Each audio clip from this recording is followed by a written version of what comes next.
Hello, everyone.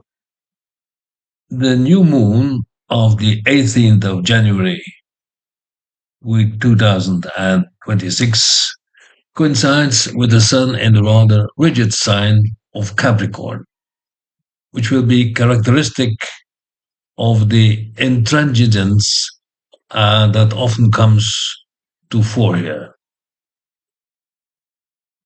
Capricorn falls under the rule of the planet Saturn, which is still in the seventh house, but is already evolving strongly toward the eighth house, where Neptune is located and will mainly have to deal with restrictions or loss of foreign capital, which will have an impact on the domestic economic situation.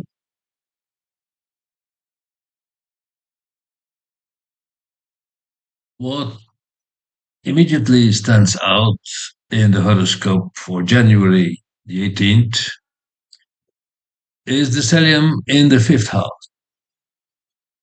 House 5 is connected to the country's leadership, which is currently under severe pressure and must summon all its strength to hold its ground.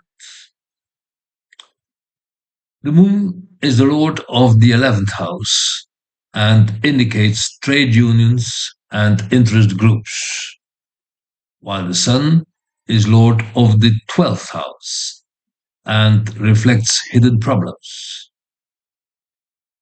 The country's leadership is therefore faced with the problems that the country is struggling with, which require urgent solutions and are being pushed forward by trade unions and interest groups.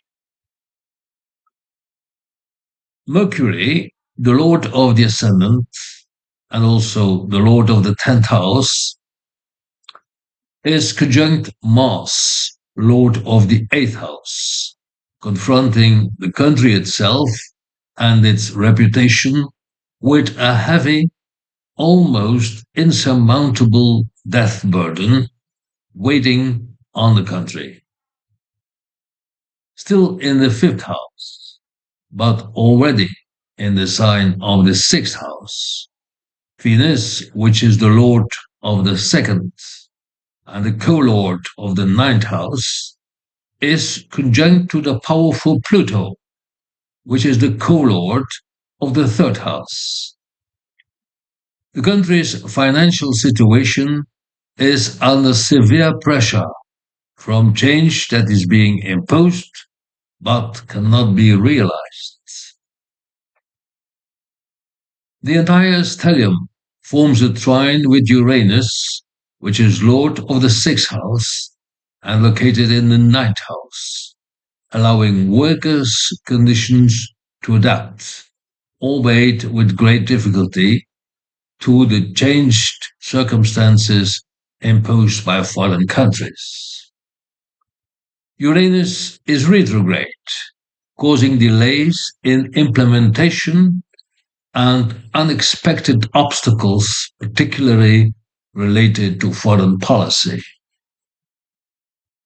Venus and Pluto are sextile with the black moon, which is on the cusp of the 4th house and thus disrupts the country's structures, but through consultations and negotiations, it will still provide some financial stability which the country needs. The stellium is sextile with the Saturn-Neptune conjunction, with Saturn ruling the 5th house and Neptune ruling the 7th. Because the government is willing to submit financially to foreign powers, it manages to hold its ground. Since the Saturn-Neptune conjunction is sextile with Uranus, the country can submit to the erratic structures imposed by foreign interference. With the northern lunar node on the cusp of the 7th house, and as opposite the ascendants, the country will have to submit to the destiny prescribed by others.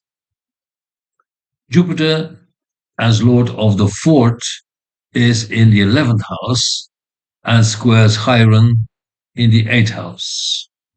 The continued prosperity of the country is linked to the trade unions, which, despite their opposition, will have to accept changes.